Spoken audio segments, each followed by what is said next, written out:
पापा आप मेरा यकीन करिए, वो लड़का झूठ बोल रहा है, मैं रात उसके साथ नहीं थी।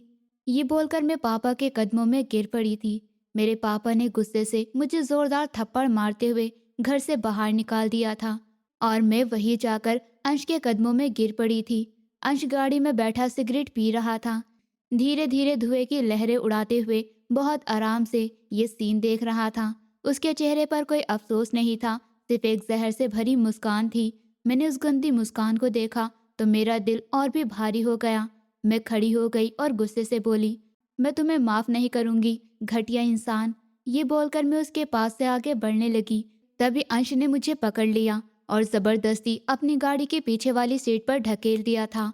और इशिता अपने कमरे से निकलते हुए किचन की तरफ आई। उसकी मम्मी उसे देखकर बोली, अरे कहाँ जा रही हो, नाश्ता कर लो। इशिता ने बिना रुके जवाब दिया, मम्मी अभी टाइम नहीं है, मैं बाद में खा लूंगी। मम्मी की फिक्र भरी नजरों को देखकर भी उसने ध्यान नहीं दिया, क्योंकि आज मेडिकल कॉलेज में उसका पहला दिन था। वो डॉक्टर बनने का सपना बचपन से ही देख रही थी। उसके पापा ने हमेशा यही चाहा था कि उनकी बेटी डॉक्टर बने, इसलिए उन्हें उनकी फीस के बारे में कोई चिंता नहीं थी। आज सुबह अचानक उसके पापा ने खुशखबरी दी कि उसका एडमिशन हो गया है। इशिता खुद भी बहुत हैरान थी। पापा, एडमिशन की फीस कैसे आ गई? ये पूछते ही पापा ने मुस्कुराकर कहा, मेरी बेटी के लिए तो जान भी हाजिर है, एडमिशन की फीस क्या बड़ी बात है। ये सुनकर इशिता अपने पापा की बाहों में गिर पड़ी और बोली, आई लव यू पापा, आप दुनिया के सबसे अच्छे पापा हो। पापा ने उसे अपने गले से लगाकर कहा, बस बेटा, हमेशा अपने पापा का सर ऊंचा ही रखना, कभी झुकने मत देना। मैं तो तेरे बिना अधूरा हूँ। इस पर इशिता ने वादा किया कि मैं कभी आपको सर झुकाने नहीं दूंगी। उसके बाद कुछ दिन बेचैनी से गुजरे, क्योंकि उसके कॉलेज में जाने की बड़ी बेताबी थी। हर रात वो ख्यालों में खोई हुई रहती थी। आखिरकार सुबह की किरणें जब उसके कमरे में आई तो उसने देखा कि काफी समय हो गया है और उसे देर हो रही थी। उसने जल्दी जल्दी नाश्ता किया। उसकी मम्मी ने टिफिन पैक करके उसे देते हुए कहा, भूखे पेट तो नहीं जा बेटा, तुझे मेहनत करनी है। इस पर इशिता ने सर हिलाया और कॉलेज के लिए निकल पड़ी। वहीं दूसरी ओर अंश अपने खानदान का लाडला नौजवान लड़का था। उसके पास पढ़ाई में नंबर भी बहुत अच्छे थे और एटीट्यूड भी ऐसा था। सब उसे जानते थे। उसकी फैमिली उसके हर हरकत पर गर्व करती थी, लेकिन दूसरों की बेइज्जती करने में उसे कोई डर नहीं था। मेडिकल कॉलेज में सेकेंड ईयर में पढ़ाई कर रहा था। अंश की यही वजह थी कि कॉलेज में हर कोई उससे डरता था। कोई भी टीचर या स्टूडेंट उसकी हाँ में ना मिलाने की हिम्मत नहीं जुटा पाता था। आज भी वही कहानी थी। हर किसी को लगता कि अंश की दुनिया में बस उसी का राज चलता है और उसके ईगो की दीवारें सब पर भारी पड़ती थी। इशिता ने कॉलेज के दरवाजे के सामने खड़ी होकर एक लंबी सांस ली। उसकी आंखों में थोड़ी राहत सी थी। उसने खुद से बोला, शुक्र है ऊपर वाले का जो मेरी ख्वाहिश पूरी कर दी। आज मैं पहली बार मेडिकल कॉलेज में पढ़ाई करने आई हूँ। कभी कभी दिल में डर सा बैठ जाता था, कहीं मेरे डॉक्टर बनने का सपना अधूरा ही नहीं रह जाए। लेकिन आज सब कुछ मेरे पापा की वजह से सच हो रहा है। ये सोचते सोचते वो कॉलेज के अंदर चली गई, लेकिन जैसे ही अंदर कदम रखा तो अंश से टकरा गई। उसको देखते ही चौंक गई। वो बोला कि ये नई लड़की है ना, यहाँ पहली बार नजर आई है। उसके दोस्तों ने भी उसकी बातें सुनकर जोर जोर से हंसना शुरू कर दिया। इशिता को उनकी ये हंसी उड़ाना बिल्कुल भी अच्छा नहीं लगा। उसने उन्हें बदतमीज कह दिया और आगे बढ़ने लगी। उसके साथ कोई भी फ्रेंड नहीं थी, लेकिन उसने ठान लिया था कि आज ही कोई नई फ्रेंड बनाएगी ताकि कॉलेज में अच्छे लोगों के साथ समय बिता सके। सुबह सुबह ही उसका मूड अंश की वजह से खराब हो गया था। क्लास खत्म होने के बाद जब भूख लगी तो उसे याद आया कि कैंटीन जाकर कुछ खा लिया जाए। तभी उसने देखा उसकी मम्मी ने उसके बैग में नाश्ता पैक करके दिया था। वो कैंटीन में एक साइड में बैठ गई और खाने लगी। तभी वहां अंश आ गया। उसने ताना देते हुए कहा, अरे ये तितली तो घर से लंच लेकर आई है, जरा दिखाओ तो हमें भी क्या लेकर आई हो। इशिता ने झिझकते हुए अपना टिफिन बैग एक साइड में रख दिया और बोली, तुम्हें इससे क्या मतलब, मैं जो भी लाकर खाऊं वो मेरा काम है। अंश को यह हरकत बहुत बुरी लगी, लेकिन उसने कुछ नहीं कहा। अंश मुस्कुराया और अपने दोस्त की तरफ इशारा करते हुए बोला, ये मिडिल क्लास लोगों की आदत होती है, हर छोटी छोटी बात पर दिल टूट जाता है। शायद बेचारी कोई दाल रोटी लेकर आई होगी, क्योंकि कैंटीन से लेकर खाने पीने की तो इसकी औकात नहीं, इसलिए दिखा नहीं रही। इशिता को ये सुनकर बहुत गुस्सा आया। उसने तेज आवाज में कहा, हाँ हम दाल रोटी खाते हैं, लेकिन किसी को तंग करने और हक मारने का काम मिडिल क्लास लोग नहीं करते। ये सब काम तुम्हारे खानदान के लोग करते होंगे। खबरदार लड़की, अगर तुमने मेरे खानदान का नाम भी लिया तो तुम्हें पता चल जाएगा हम लोग कौन हैं। मैं तो जान चुकी हूँ तुम्हें देखकर तुम कितने बड़े खानदान के हो, कितनी गंदी सोच रखते हो। ये कहते ही इशिता वहां से उठकर बाहर जाने लगी। तभी अंश ने उसका रास्ता रोक लिया। उसने आराम से कहा, इतनी बातें कर ली, फिर चुपचाप यहाँ से चल दी। इशिता को ये बात और भी ज्यादा चुभ गई। उसने गुस्से में कहा, खबरदार, आज से मेरा रास्ता रोकने की फिर कोशिश की तो जान ले लूंगी। मैं वही बैठी हूँ जहाँ पर बैठी थी। तभी अंश ने उसका बाजू पकड़ ली और बोला, तुम्हारे साथ खेलना वैसे मजेदार रहेगा, इस तरह की अकल निकालना तो मेरा फेवरेट काम है। इशिता ने जोर लगाकर अपनी बाजू छुड़ाई, लेकिन अंश की पकड़ बहुत मजबूत थी। अंश हंसते हुए बोला, अरे अरे, तुम तो अभी कह रही थी जान ले लूंगी, बड़ी धमकी देने वाली निकली। अगर हिम्मत है तो निकल कर दिखाओ, छुड़ाओ हाथ। ये क्या कर रहे हो, छोड़ो मेरा हाथ, इशिता ने चिल्लाकर कहा। लेकिन अंश उसकी एक भी बात सुनने को तैयार नहीं था। फिर उसने एक जोरदार थप्पड़ उसके चेहरे पर मार दिया और बोली, अगर यही बात है तो लो अब मुझे रोक कर दिखाओ। ये हरकत देख कॉलेज के सारे स्टूडेंट इधर उधर खड़े हो गए, मुंह छिपाए ये सब नज़ारा देखने लगे, क्योंकि अंश कोई आम लड़का नहीं था, बल्कि पूरा कॉलेज उसके नाम से जाना जाता था। उसने इशिता को घूरते हुए कहा, देखना, मैं तुम्हें कभी नहीं छोड़ूंगा, तुम्हें कहीं भी मुंह दिखाने लायक नहीं छोड़ूंगा। ये सब बातें उसके दोस्त ने भी सुन ली और बाद में जाकर अंश को बता दी। अंश गुस्से से वैसे ही लाल हो रहा था। इशिता कॉलेज के पहले ही दिन ऐसा झगड़ा झेल चुकी थी। बाहर किसी शांति भरे कोने में बैठकर सोच रही थी कि क्या यही उसका पहला दिन था। जिस दिन उसने सपनों की दुनिया में कदम रखा, वहां उसके बराबर में बैठी लड़की जो आज ही उसकी दोस्त बन गई थी, धीरे से बोली, यार तुमने अच्छा नहीं किया, अंश बहुत बड़े लोग हैं और बदला लेने से पीछे नहीं हटेंगे। इशिता ने मजबूती से कहा, ले ले, उसे जो करना है कर ले, मैं किसी से नहीं डरती, मैं अपने पापा से भी नहीं डरती। पीछे बैठा अंश का दोस्त चुपचाप सब कुछ सुन रहा था और कुछ ही देर बाद जाकर ये सारी बातें अंश को बता दी, जिससे पहले से ही गुस्सा सता रहा था। इशिता की दोस्त की बात सुनकर अंश ने ठंडी सी मुस्कान के साथ कहा, देखो, मैं इस लड़की को ऐसा सबक सिखाऊंगा कि उसका पूरा खानदान याद रखेगा। ये सोचते हुए अंश की आंखों में और भी ज्यादा घमंड समा गया। इशिता घर लौटी तो उसके पापा ने बड़े प्यार से पूछा, आज कॉलेज कैसा रहा, सब ठीक तो है? उसने मुस्कुराते हुए जवाब दिया, हाँ पापा, सब ठीक है। पर पापा को उसने अंश के बारे में कुछ नहीं बताया, क्योंकि वो नहीं चाहती थी कि पापा परेशान हो, इसलिए ये बात छुपा ली थी। इशिता को ये बिल्कुल भी नहीं पता था कि पापा से इतनी बड़ी बात छुपाना ही उसकी सबसे बड़ी गलती साबित होने वाली थी। अगले कई दिन तक इशिता कॉलेज जाती रही, लेकिन हर बार अंश उसे देखकर अपनी नजरें झुका लेता, जैसे कुछ समझ गया हो। इशिता को लगा कि अब उसकी अकल ठीक से काम करने लगी है और वो अब उसे या किसी और लड़की को कॉलेज में परेशान नहीं करेगा। इशिता पूरी तरह अपनी पढ़ाई में बिजी हो गई थी। उसके पापा ऑफिस से देर से आने लगे थे, जिसकी वजह से इशिता को कॉलेज से लौटते वक्त अकेले जाना पड़ता था। एक दिन कॉलेज के बाहर खड़ी अपनी वैन का इंतजार कर रही थी, तभी एक तेज रफ्तार कार आकर उसके पास अचानक रुक गई और दो नकाबपोश आदमियों ने उसे जबरदस्ती कार में बिठा लिया। उनका चेहरा नहीं दिख रहा था। उन्होंने उसके मुंह पर टेप चिपका दिया ताकि वो चुप रहे। इशिता ने जोर से चिल्लाने की कोशिश की, लेकिन वो बेबस थी। गाड़ी बहुत दूर जाकर रुकी और दोनों आदमी उसे लेकर एक अजनबी जगह पर चले गए।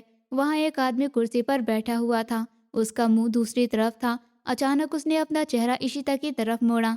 इशिता की आंखें फैल गई। वो अंश ही था। अंश ने मुस्कुराते हुए जोर से हंसी और सिगरेट का धुआं छोड़ते हुए कहा, और फिर उन दोनों नकाबपोश आदमियों को बाहर भेज दिया।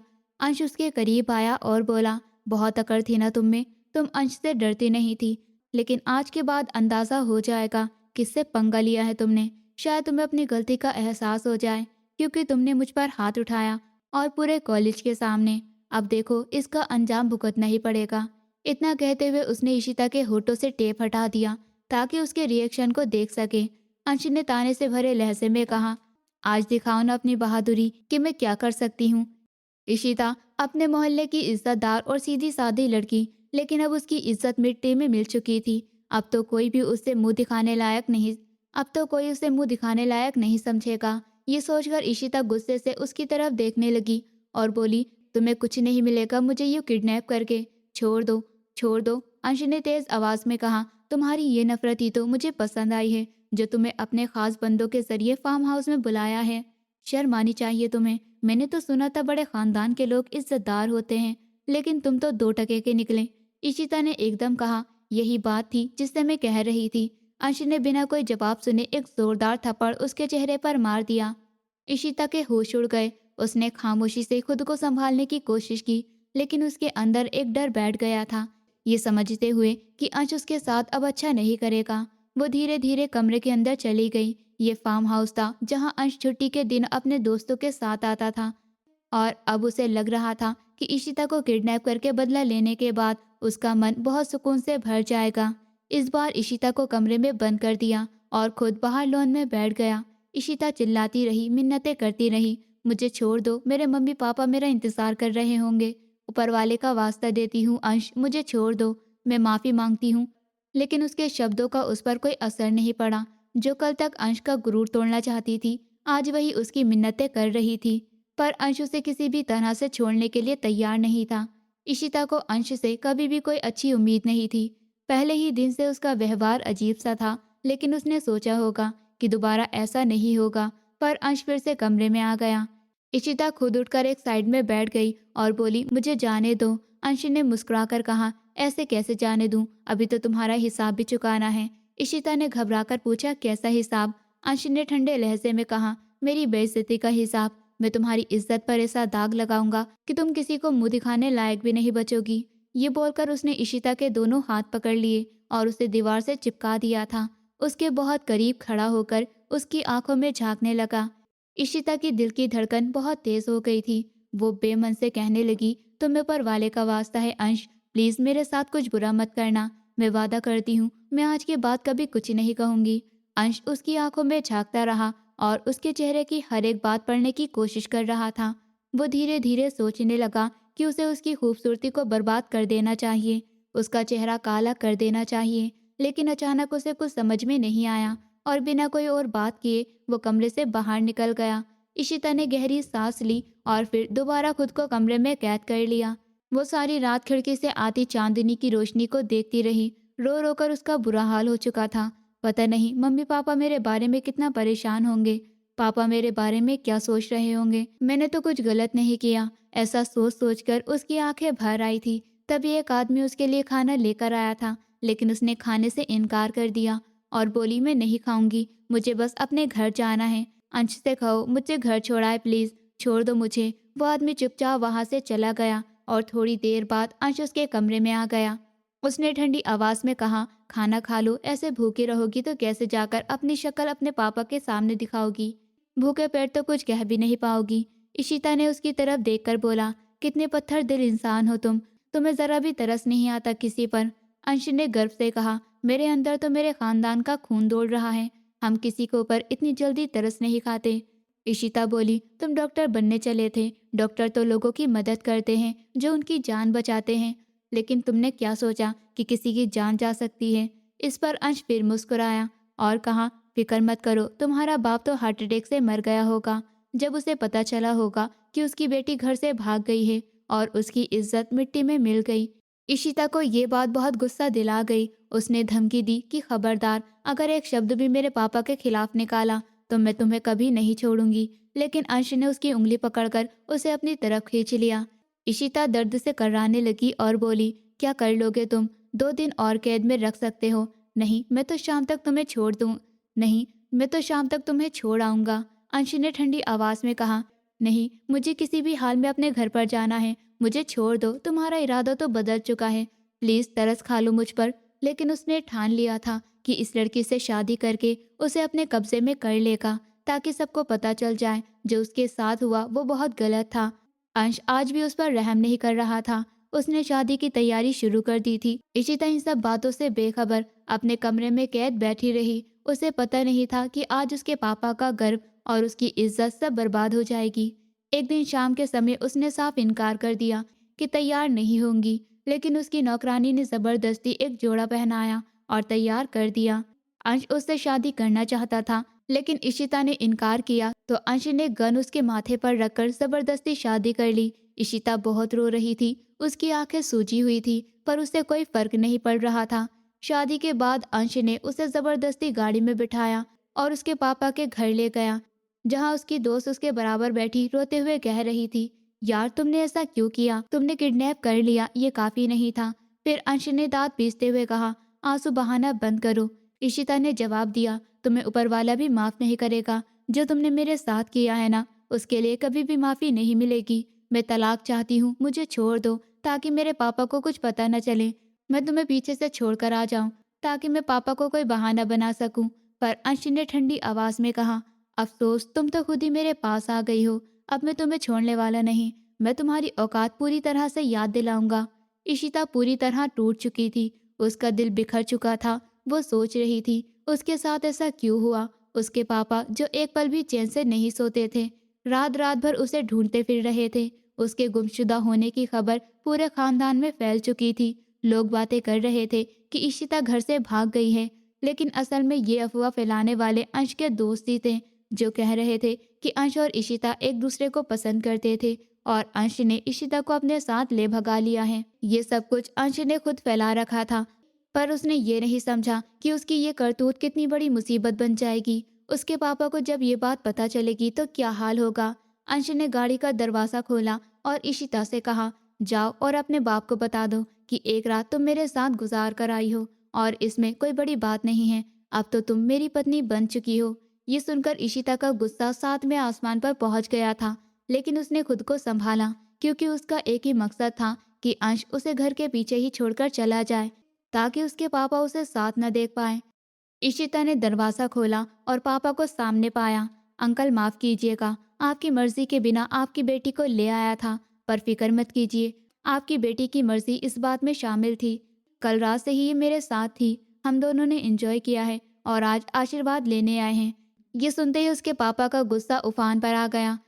अपनी जुबान को लगाम दो लड़के, तुम्हारी हिम्मत कैसे हुई ये करने की? मैं तुम्हें जान से मार डालूंगी। इशिता की ये बात सुनकर अंश मुस्कुराया और बोला, अंकल मैं आपका दामाद हूँ। इस पर पापा ने उसकी तरफ ध्यान तक नहीं दिया और कहा, दफा हो जाओ, तुम मेरी बेटी नहीं हो, तुम्हें मर जाना चाहिए। आज के बाद तुम इस घर की हवा तक नहीं छू सकती। इशिता के पापा ने जोरदार थप्पड़ उसके चेहरे पर मारा और उसे घर से बाहर धक्का दे दिया। इशिता अंश के कदमों में गिर पड़ी थी और वो सिगरेट पीते हुए सुकून से ये तमाशा देख रहा था। उसके पापा ने धमकी दी, खबरदार, आज के बाद तुमने इस घर का दरवाजा खोला तो जान से मार डालूंगा।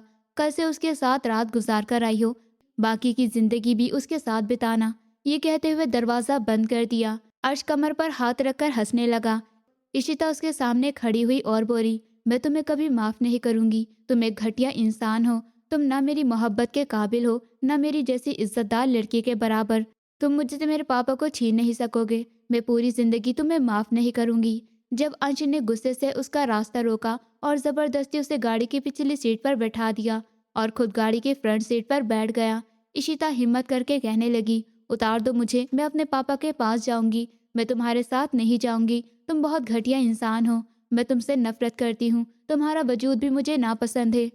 अंश चुपचाप गाड़ी चलाता रहा, फिर बोला, बाहर निकलो, मुझे रोकने की कोशिश मत करना। मैं तुम्हारे साथ जाने वाला हूँ। तुम मेरी पत्नी हो अब, और वैसे भी मैंने देख लिया, तुम्हारे पापा ने तुम्हें घर में जगह नहीं दी। तुम पछताओगे, तुम बहुत पछताओगे। देखना, जब तुमने मुझे थप्पड़ मारा था, अब तुम अपनी पूरी जिंदगी नौकरानियों की तरह गुजारोगी। रोज तुम्हें इसी तरह से बेइज्जत करूंगा क्योंकि तुम ऐसी ही हो जैसी लड़कियों को सजा मिलती है। अंश ने एक बार फिर जोर से चिल्लाया। जब वो इशिता को हवेली ले आया तो उसे बाजू से खींचते हुए मम्मी के कदमों में ले आया और बोला, आज से ये इस घर की नौकरानी है। जितना भी काम करवाना होगा ये करेगी। कोई बहस नहीं करना मुझसे। फिर वो अपने कमरे में चला गया। इशिता की मम्मी बहुत परेशान थी। उसने रोते हुए इशिता की सब कुछ सुना, लेकिन यकीन नहीं हुआ। उन्हें समझ ही नहीं आ रहा था कि उनके बेटे ने ऐसा कैसे किया। अंश की माँ ने अंश से पूछा, मैंने तो तुम्हें इस तरह नहीं पाला था, तुम किसी की इज्जत पर हाथ कैसे डाल सकते हो? अंश ने जवाब दिया, किसी की हिम्मत नहीं मेरी इज्जत को छूने की। ये लड़की मुझे थप्पड़ मार रही थी। इस लड़की ने मुझे थप्पड़ मारा था और मैं अपना बदला ले रहा हूँ। मम्मी, आप जानती हो ना, मैं कभी बदला नहीं भूलता। ये बात तो आप अच्छी तरह जानती हो। मम्मी ने बोला, हाँ, लेकिन तुमने एक लड़की की जिंदगी पूरी तरह से बर्बाद कर दी है। ये सोचकर अंश चुप रहा। उसकी माँ ने उसे एक रूम दे दिया। इशिता वही पूरी रात रोती रही। अंश भी बेचैन था। उसकी माँ की बातें उसके कानों में लगातार गूंजती रही। अगली सुबह कॉलेज आते जाते इशिता को देखते हुए सोचने लगा कि शायद उसने उसकी ज़िंदगी ही बर्बाद कर दी है। कभी कभी इशिता को काम करते हुए देखता तो सोचता उसकी खूबसूरती साड़ी में दबकर खराब हो रही है। फिर धीरे धीरे उसके पास जाकर बोला, अगर तुमने मुझे थप्पड़ नहीं मारा होता तो मैं तुम्हें इज्जत से शादी करके इस घर की बहू बना देता। लेकिन इशिता ने कोई जवाब नहीं दिया, बस चुपचाप अपनी नफरत का इजहार करती रही। अंश के पापा को भी कुछ दिन बाद ये बात पता चल गई, क्योंकि वो तभी शहर से घर लौटे थे। उन्होंने अंश की जमकर क्लास लगाई और कहा, तुम इस लड़की को उसके बाप के घर छोड़कर आओ। तो अंश ने नजर झुकाकर कहा, उसके बाप ने उसे घर से निकाल दिया है और मैंने उससे शादी कर ली है। पापा गुस्से से बोले, तुमने क्या किया? एक लड़की के तुमने क्या किया? एक लड़की की मर्जी के बिना उससे शादी कर ली, हमारे घर की बहू बना दिया। अंश की मम्मी चुपचाप कहने लगी, अगर शादी कर ली है तो निभाओ, अब इस लड़की का तो कोई घर नहीं बचा है, अब तुम उसे छोड़ने वाले नहीं हो। अंश की मम्मी सुलझी हुई औरत थी। वो जानती थी कि जब औरत की इज्जत की बात आती है तो वो ना नजर उठाने के काबिल होती है, ना जमाने को अपना मुंह दिखाने। इसलिए ही वो इशिता का साथ दे रही थी और चाहती थी कि अंश अपने बर्ताव में बदलाव लाए। पर इशिता तो उसकी शक्ल तक देखना भी नहीं चाहती थी। वो उसकी नफरत को महसूस कर सकती थी। इतनी गहरी नफरत शायद किसी ने किसी से नहीं की होगी। अंश के मम्मी पापा ने इशिता का सामान अंश के कमरे में शिफ्ट कर दिया, लेकिन वो गुस्से से नीचे उतरा और अपनी मम्मी से कह दिया कि मैं इस लड़की को अपने कमरे में नहीं रखूंगा अपने साथ, तो शादी क्यों की थी? उसके पापा ने चुपचाप कह दिया। अंश खामोश हो गया और बोला, गलती हो गई थी, पर अब इतनी बड़ी सजा मत देना कि मेरी गलतियों का बोझ इस लड़की को उठाना पड़े। और आप जानते हो मैं अपना कमरा किसी के साथ शेयर नहीं करता, लेकिन ये तुम्हारी पत्नी है, तुम्हारी जिंदगी में शामिल हो गई है। एक तो तुमने इसके साथ इतना बुरा किया, अब ऊपर से ऐसा व्यवहार क्यों कर रहे हो? अच्छे से जानते हो हमारे खानदान में ऐसा तरीका नहीं होता। ये तुम्हारी गलती है और तुम्हें इसका सुधार करना चाहिए। अंश पापा की बात सुनते सुनते पाँव पटकते हुए अपने कमरे में चला गया और अंदर जाकर बड़बड़ाने लगा, ये लड़की खुद को समझती क्या है? आखिर एकदम मेरे मम्मी पापा को अपने कब्जे में कर लिया। वो मेरे उसके खिलाफ बातें कर रहे हैं। सच में मुझे इससे शादी ही नहीं करनी चाहिए थी। ये 2 दिन की सजा ही इसके लिए काफ़ी थी।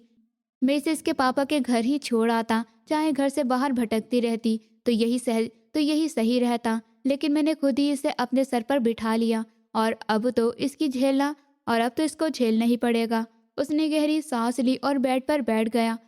वो बहुत परेशान था। उस रात इशिता अंश की मम्मी के कहने पर उसके कमरे पर गई थी। वो उससे बहुत नफरत करती थी, इतनी नफरत कि शायद किसी ने किसी से नहीं की होगी। वो उसकी शक्ल तक देखना भी पसंद नहीं करती थी, पर मजबूरी में वहां गई क्योंकि दूसरा कोई चारा भी नहीं था। एक ही इंसान थी जो उसकी मदद करने की कोशिश कर रही थी। एक रात जब वो सोफे पर लेटी तो अंश दोस्तों के साथ पार्टी से लौट कर आया तो उसका चेहरा देखकर उसे अजीब सी बेचैनी हुई, जैसे उसे अपनी गलती महसूस हो रही हो।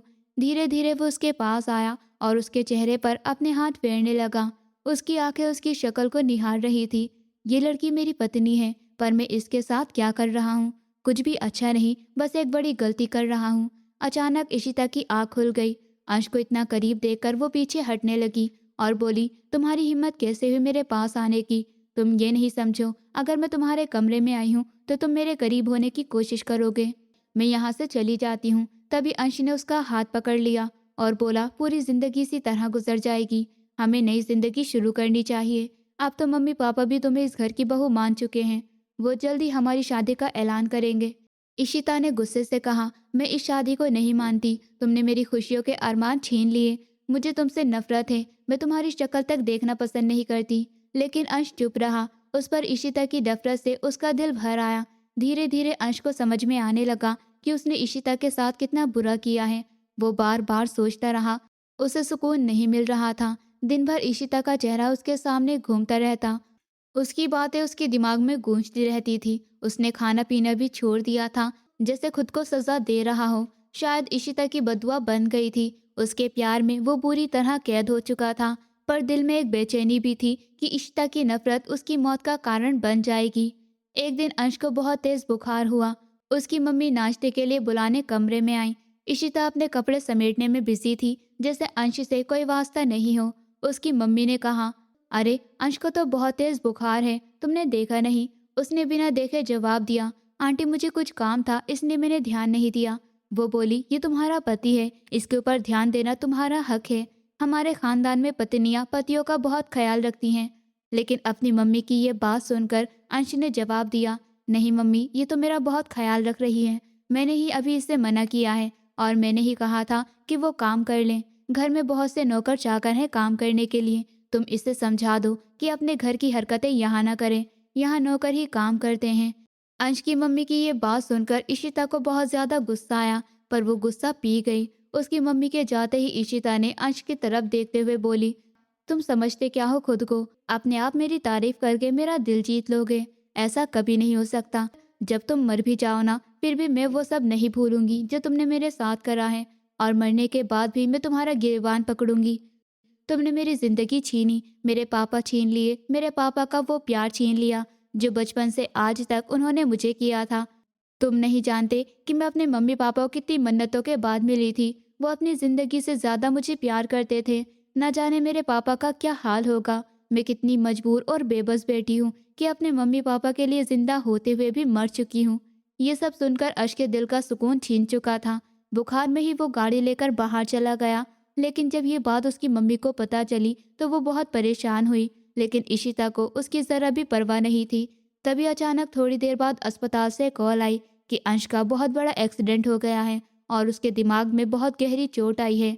बस ये शब्द सुनने की देर थी कि जब इशिता के सिर पर एक धमाका हुआ।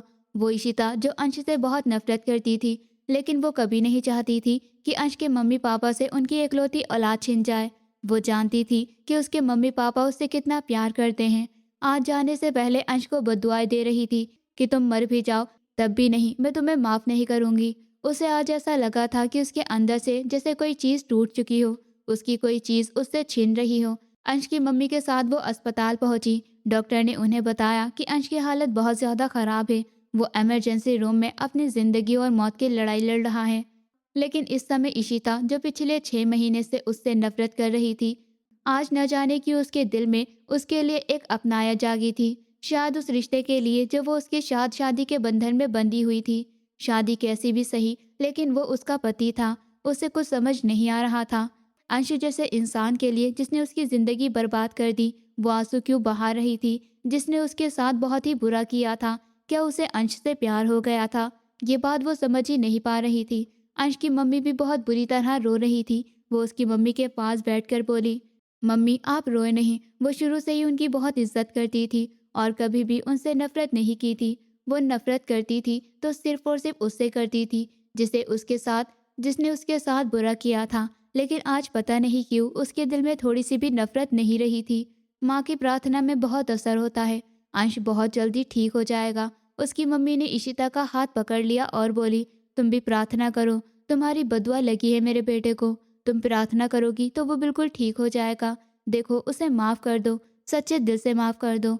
वह पहले जैसा नहीं रहा, पूरी तरह बदल चुका है। तुमसे बहुत प्यार करता है। तुम्हारे लिए मेरे पास आकर बहुत रोया है। वो इशिता की आंखों से आंसू और ज्यादा बहने लगे। वो उनके पास बैठी हुई ऊपर वाले से गिड़गिड़ाकर प्रार्थना करने लगी कि हे ऊपर वाले, मैं आपके फैसले पर बिल्कुल खुश हूँ। शायद ये आपका फैसला था। ये सब कुछ मेरी जिंदगी में लिखा था।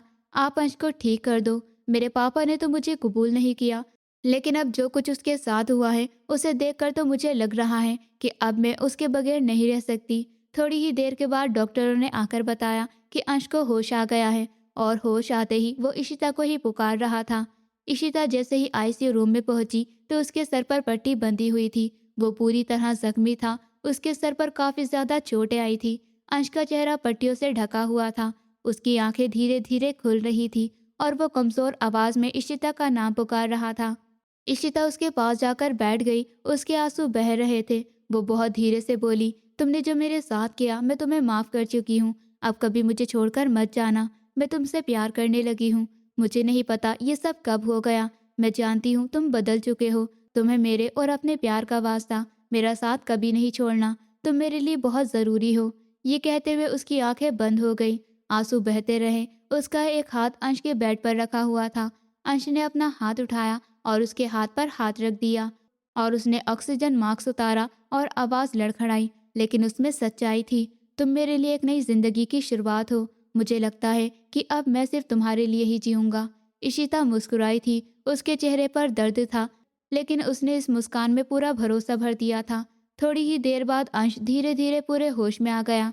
इशिता ने अस्पताल में उसका ध्यान रखा, उसके हर छोटे बड़े जख्म का ध्यान रखा, हर सुबह दवाई दी, दोपहर में हल्का खाना खिलाया, शाम को उसके साथ बातें की ताकि उसके दिल का बोझ हल्का हो जाए। दिन पर दिन अंश का चेहरा पहले से ज्यादा खिलता गया। उसकी आंखों में पहले जैसा गुस्सा नहीं बल्कि प्यार की झलक दिखने लगी थी। इशिता को अब खुद पर यकीन हो गया था कि अंश को उसने सच में माफ कर दिया है और अब वो उसके साथ एक नई शुरुआत करना चाहता है। जब डॉक्टर ने उसे डिस्चार्ज किया तो इशिता ने पूरा घर सजाया, उसे अपने हाथों से तैयार किया, हर एक कोना उसकी मुस्कान से भर दिया, क्योंकि अब उसे यकीन हो चुका था कि अंश उसके साथ बिना अधूरा है। घर लौटते ही अंश की आंखें इशिता की ओर चमकने लगी। उसके दिल में पहली बार सच्चा प्यार जाग उठा था। अंश सोचता रहा, अगर मैं इशिता से नहीं मिला होता तो मेरी जिंदगी कैसे होती। शायद मैं हमेशा अकेला रहता या फिर खुद को सजा देता। आज मुझे लगता है मेरा ये एक्सीडेंट मेरे लिए वरदान बन गया था, ताकि मैं अपनी गलती समझ सकूं। अब मैं उसे खुश रखूंगा, अपनी हर छोटी बड़ी गलतियों को सुधारूंगा, हर पल उसके साथ जीऊंगा। उसने कहा, इधर आओ मेरे पास। इशिता गुस्से से बोली, मैं तुम्हें माफ कर चुकी हूँ, इसका मतलब ये नहीं कि मैं तुम्हारे बिस्तर पर सोने आ जाऊंगी। अंश उसकी बात पर चुप रहा, फिर वो सो गई। जब अंश अपने दर्द को सहता हुआ उसके पास गया और उसे गोद में उठाकर बेड पर लेटा दिया और वो कहती रह गई, अंश क्या कर रहे हो, अभी तुम्हारा एक्सीडेंट हुआ है। वो बोला, तुमसे दूर नहीं जा सकता, मैं तुम्हारे करीब होना चाहता हूँ, अब तो तुम मेरी जिंदगी का हिस्सा बन चुकी हो। ये कहते हुए उसने इशिता का चेहरा अपने हाथों में लिया। इशिता ने शर्म से अपना सर उसकी छाती से लगा लिया और वो बड़बड़ाई, मैं तुमसे दूर रहना चाहती थी, लेकिन अब मुझे तुमसे प्यार हो गया है। तुम्हारे बिना तुम्हारी जिंदगी अधूरी है। अंशी ने वादा किया, मैं हर हाल में तुम्हारे मम्मी पापा को मनाऊंगा ताकि वो हमें फिर से अपनाएं, क्योंकि तुम उनकी बेटी हो, तुम मेरे लिए सबसे खास हो। उन दिनों अंश ने अपने दोस्तों के जरिए इशिता के मम्मी पापा को जरिए सच्चाई उसके पास पहुंचाई। उन्होंने जाकर उन्हें सब कुछ बताया।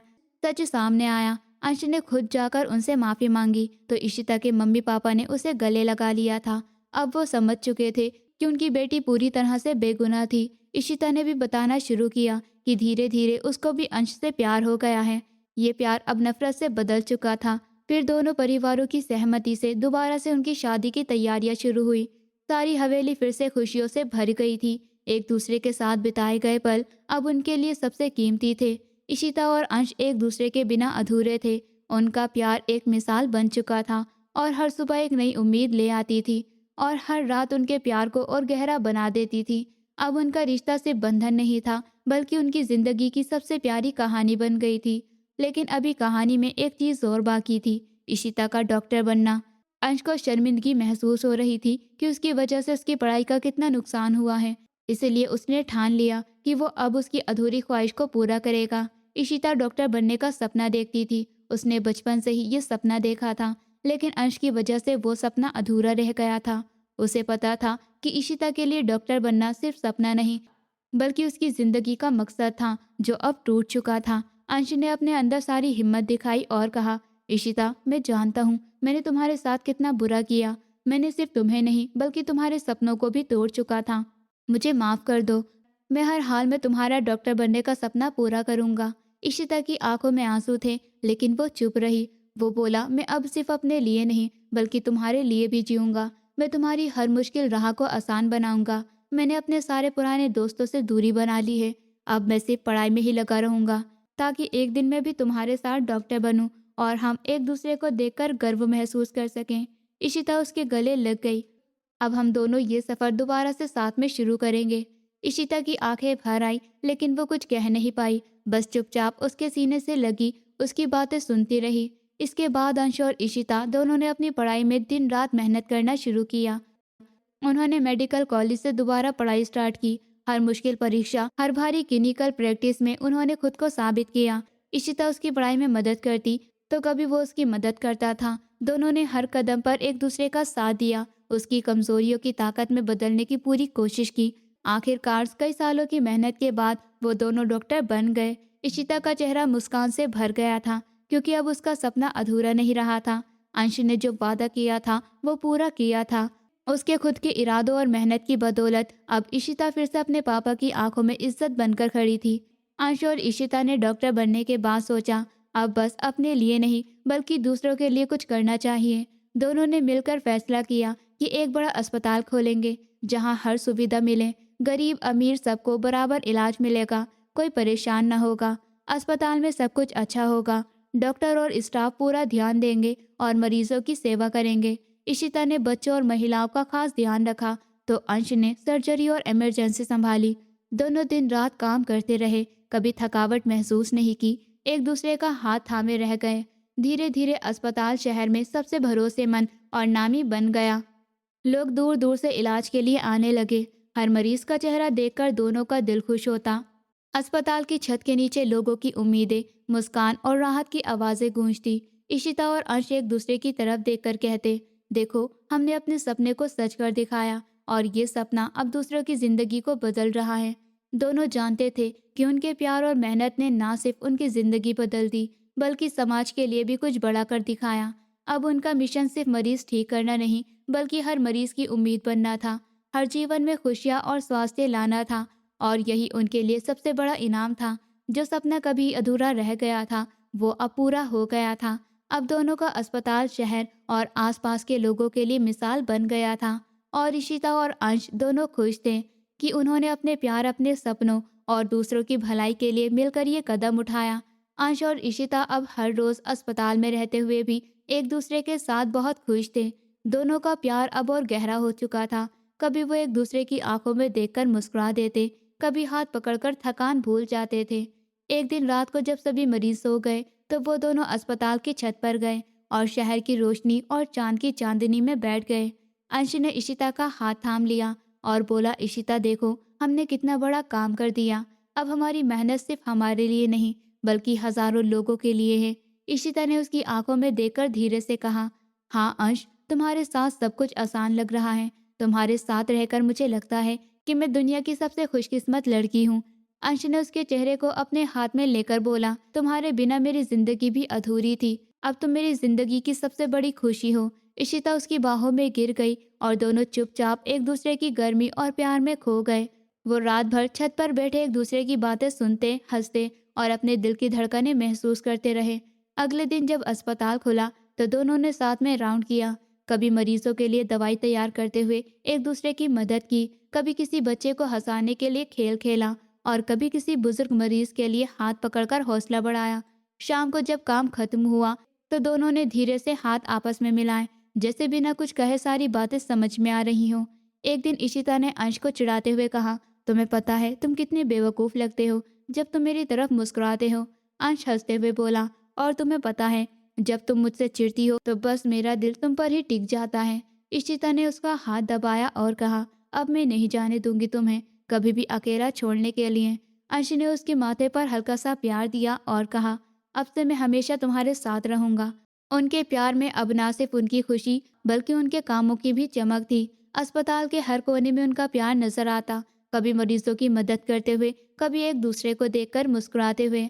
और जब भी कोई इमरजेंसी केस होता था वो घर पर नहीं जाते थे बल्कि छत पर बैठकर अपने दिन की बातें करते हुए और छोटी छोटी नज़दीकियां महसूस करते हुए अपना प्यार और मजबूत करते थे। धीरे धीरे अस्पताल की नींव उनके सपनों के साथ मजबूत होती गई और दोनों ने मिलकर तय किया कि वो अपने प्यार और मेहनत से अस्पताल को और बड़ा बनाएंगे और हर ज़रूरतमंद के लिए फैसिलिटी पूरी करेंगे। दिन भर अस्पताल में मरीजों की देखभाल करने के बाद जब अंश और इशिता घर लौटे थे तो दोनों पूरी तरह थक जाते थे, लेकिन घर आते ही उनका मूड बदल जाता था। दोनों अपने अपने कामों की थकान को भूलकर एक दूसरे के साथ समय बिताते थे, कभी चाय बनाते थे। अंश इशिता की मुस्कान देखकर खुद को तरोताज़ा महसूस करता और इशिता भी अंश की आंखों में अपनी थकान भूल जाती। उन्होंने तय किया था कि चाहे दिन कितना भी मुश्किल क्यों न हो, रात उनके लिए सिर्फ प्यार और एक दूसरे को समय देना ही होगा। रात के खाने के बाद वो सोफे पर बैठकर चाय पीते और साथ में प्यार भरे वक्त गुजारते। कुछ महीनों बाद अंश और इशिता की जिंदगी में एक और नई खुशी ने दस्तक दी। इशिता को पता चला कि वो माँ बनने वाली हैं। ये खबर सुनते ही दोनों की आंखों में खुशी के आंसू भर आए और वो एक दूसरे को गले लगाकर रो पड़े। अंश ने धीरे धीरे इशिता का हाथ पकड़कर कहा, अब हमारी जिंदगी और पूरी हो जाएगी। अब हम सिर्फ एक दूसरे और आने वाले बच्चे के लिए जिएंगे। इशिता ने मुस्कुराते हुए जवाब दिया, हाँ अंश, तुम हो तो हर मुश्किल आसान लगती है। अब हमें एक दूसरे की ताकत बनना है। दोनों ने तय किया कि आने वाले महीनों को प्यार और सब्र के साथ बिताएंगे। इशिता की देखभाल अंश करता और वो अपने अंदर पल रही नई जिंदगी की हर धड़कन को महसूस करती थी। घर में हर कोने में हल्की हल्की मिठास फैल गई थी। दोनों दिन भर की थकान के बाद रात में बच्चे के बारे में सोचते, कभी चुप रहकर बस एक दूसरे की आंखों में खो जाते। दोनों धीरे धीरे अपने हाथ थामते, पेट पर हाथ रखते और सोचते कि ये सब नया जीवन उनके प्यार का सबसे बड़ा तोहफा है। कभी अंश इशिता के सर पर हाथ फेरता तो कभी इशिता उसकी बाहों में सर रखकर अपने प्यार की गर्माहट महसूस करती। दोनों ने साथ बैठकर अपने आने वाले बच्चे के लिए नाम भी चुना और भविष्य में उसके लिए एक खुशहाल और प्यार भरी जिंदगी का सपना किया। उन्होंने फैसला किया कि बच्चा हर खुशी में एक दूसरे के साथ होगा और दोनों अब सिर्फ और सिर्फ उम्मीदों में डूबकर अपनी नई शुरुआत की जा रहे थे। अंश और इशिता की रातें अब और भी खूबसूरत हो गई थी। इशिता की मां बनने की खबर ने अंश के दिल में खुशियों का तूफान ला दिया। वो अब हर पल इशिता का ख्याल रखने लगा। सुबह उठते ही उसका हाल पूछना, उसका नाश्ता तैयार करना और उसके आराम का पूरा ध्यान रखना। इशिता जब भी थक जाती वो उसे गोद में बिठाकर प्यार से सिर सहलाता और कहता, मेरी जान अब आराम करो, मैं हूँ तुम्हारे साथ। ये देखकर इशिता की आंखों में हर बार खुशी के आंसू छलक आते थे। वो महसूस करती कि अब अंश सिर्फ उसका पति ही नहीं बल्कि उसकी ताकत और सहारा भी बन गया है। दिन भर की थकान और परेशानी के बाद भी अंश इशिता का हाथ पकड़कर कहता, चलो अब थोड़ी देर आराम करते हैं, तुम्हें किसी चीज की चिंता करने की जरूरत नहीं, मेरे साथ हो बस यही काफी है। इशिता अब धीरे धीरे अपने पेट में पल रहे बच्चे की हर धड़कन को महसूस करती और अंश की बाहों में खुद को सुरक्षित पाती। दोनों अक्सर शाम के समय बालकनी में बैठकर अपने आने वाले बच्चे के लिए बातें करते, उसका नाम सोचते, फ्यूचर की खुशियों के बारे में प्लान बनाते और एक दूसरे को ये एहसास दिलाते कि अब वो सिर्फ अपने प्यार और नए जीवन के लिए जी रहे हैं। अंश अब हर छोटी छोटी चीज़ों में इशिता की खुशी ढूंढता। उसे देखकर उसे ऐसा लगता जैसे उसकी सारी दुनिया बस उसी में समा गई हो। इशिता की मुस्कान उसकी थकान को भुला देती और उसके लिए ये एहसास और भी गहरा होता कि अब उसकी जिम्मेदारी सिर्फ खुद की नहीं बल्कि अपनी पत्नी और आने वाले बच्चे की भी है। रात को सोते समय अंश इशिता से कहता, अब मेरी दुनिया पूरी हो चुकी है, तुम और हमारा बच्चा मेरी जिंदगी की सबसे बड़ी खुशी हो। इशिता उसकी बात सुनकर सर झुकाकर उसकी बाहों में खो जाती और दोनों उस रात बस एक दूसरे को थामे अपनी नई जिंदगी की खुशियों और आने वाले बच्चे के प्यार में डूब जाते थे। समय धीरे धीरे बीतता गया। इशिता की प्रेगनेंसी के 9 महीने पूरे होने लगे और इस बीच अंश का प्यार और ख्याल हर दिन ब दिन बढ़ता गया। वो इशिता के हर मूड का ध्यान रखता, उसे थकने नहीं देता, उसके लिए हर छोटी छोटी ज़रूरत पूरी करता। इशिता जब सुबह उठती तो अंश पहले ही उसका हाल पूछता और नाश्ते से लेकर आराम तक हर चीज़ का ध्यान रखता। वो उसके साथ धीरे धीरे डॉक्टर के अपॉइंटमेंट्स पर जाता, हर टेस्ट और जांच में उसके साथ खड़ा रहता। इशिता के पेट में पल रहे बच्चे के लिए उसे हर दिन प्रार्थना करनी पड़ती थी। अंश अब हर समय इशिता को ये बताता कि मैं तुम्हारे और अपने बच्चे के लिए हर मुश्किल सह सकता हूँ, तुम बस खुश रहो, तुम्हारा हर दर्द मेरा दर्द है। कभी वो उसके बालों को सहलाता, कभी उसकी थकान मिटाने के लिए उसे गोद में बिठाकर आराम कराता, कभी उसे मीठे बोलों से हंसाता और दोनों के बीच एक अटूट बंधन बन गया। समय के साथ धीरे धीरे 9 महीने पूरे हो गए और इशिता की खुशियों के साथ अंश का प्यार और जिम्मेदारी का एहसास भी बढ़ गया। रात का समय था। इशिता अचानक तेज दर्द महसूस करने लगी। अंश को तुरंत समझ आ गया कि अब बच्चे का समय आ गया है। वो उससे तुरंत अपनी बाहों में लेकर कार की ओर दौड़ा और बीच रास्ते में रोशनी जलाकर तेजी से अस्पताल की ओर बढ़े। रास्ते में इशिता बार बार दर्द से कर्रा रही थी। अंश उसका हाथ पकड़कर उसे सहारा देता रहा। डॉक्टर और नर्सें तैयार खड़ी थी। इशिता को व्हीलचेयर पर बिठाया गया और अंश उसके साथ हर कदम पर खड़ा रहा। जैसे ही इशिता ऑपरेशन थिएटर में गई, अंश बाहर इंतजार करता रहा। उसके दिल की धड़कन तेज हो रही थी। उसे लग रहा था कि अब उसकी जिंदगी का सबसे बड़ा पल आने वाला है। कुछ ही देर बाद डॉक्टर खुशखबरी देने आए और बोले, बच्चा बिल्कुल स्वस्थ है। अंश की आंखों में खुशी और राहत का मिला जुला भाव था। वो तुरंत इशिता के पास गया और बच्चे को अपनी बाहों में लिया। दोनों की छोटी सी नन्ही सी गुड़िया आई थी। ये उनके प्यार का सबसे बड़ा तोहफा था। इशिता की आंखों में खुशी के आंसू थे और अंश उसे देखकर मुस्कुराने लगा। उसने कहा, देखो हमारी नन्ही गुड़िया आई है, अब हमारी दुनिया पूरी हो गई। इशिता ने बच्ची को गोद में लिया और अंश की तरफ देखते हुए बोली, ये हमारी जिंदगी का सबसे बड़ा खजाना है। अंश ने उसकी पीठ सहलाते हुए कहा, अब हम दोनों की जिंदगी में सिर्फ और सिर्फ खुशी होगी। अब अपने छोटे परिवार के साथ नई जिम्मेदारियों और खुशियों के साथ जीवन जीने लगे। रात के इस खूबसूरत एहसास ने उनके रिश्ते को और भी मजबूत बना दिया और दोनों ने फैसला किया कि अब उनकी जिंदगी में सिर्फ एक दूसरे का प्यार और उनकी नन्ही गुड़िया की खुशियां होंगी। इशिता और अंश की नन्ही गुड़िया के जन्म की खबर जैसे ही उनके घर और परिवार तक पहुंची तो बच्ची के दादा और दादी अपनी खुशी रोक नहीं पाए। उन्होंने तय किया कि इस खुशी में पूरी तरह से शामिल होना चाहिए और एक बहुत बड़ी पार्टी रखी जाएगी। घर सजाया गया, फूलों और लाइटों से हर कोई बहुत खुश था। दादा ने अपनी पोती को गोद में लेकर कहा, अब से यह हमारी छोटी परी हमारे परिवार का सबसे अनमोल खजाना है। दादी ने अपनी पोती को प्यार से चूमते हुए कहा, तुम हमारे घर की रोशनी हो और हमेशा खुश रहो। इशिता और अंश भी अपनी खुशी को छुपा नहीं पाए। दोनों अपनी बेटी को गोद में लेकर मुस्कुराते रहे और देखते ही देखते घर का माहौल और भी खुशनुमा हो गया।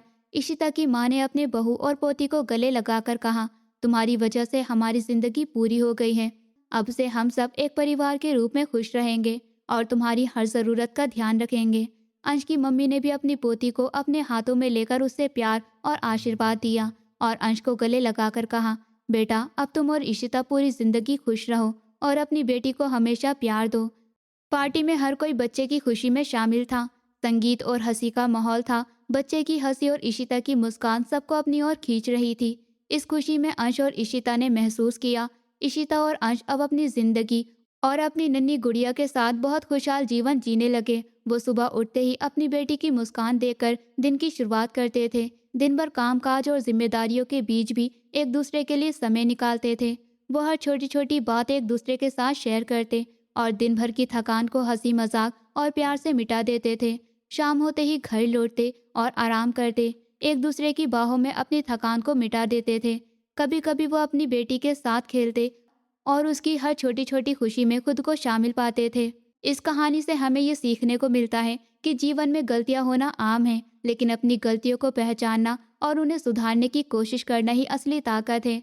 अंश की तरह जब हम अपने गुस्से और जल्दबाजी में किसी का जीवन मुश्किल बना देते हैं तो पछतावा और बदलाव की ज़रूरत महसूस होती है और यही बदलाव हमें बेहतर इंसान बनाता है। इशिता की तरह सच्चाई और सब्र रखने वाला इंसान मुश्किल से मुश्किल हालात में भी अपने कामों और अपने सपनों के लिए खड़ा रह सकता है।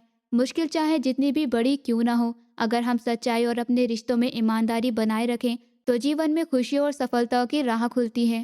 साथ ही ये कहानी ये भी सिखाती है कि सपने अधूरे नहीं छोड़ने चाहिए और सबसे बड़ी सीख ये है कि सच्चा प्यार, सम्मान और देखभाल के साथ निभाया जाए तो जीवन की खुशियाँ दोगुनी हो जाती हैं। दोस्तों, उम्मीद करती हूँ आपको हमारी कहानी पसंद आई होगी। कहानी पसंद आई है तो वीडियो को लाइक करें, चैनल पर नए हैं तो चैनल को सब्सक्राइब करें और हाँ, नोटिफिकेशन बेल को ज़रूर दबाएं ताकि अगली अपडेट सबसे पहले आपको मिले।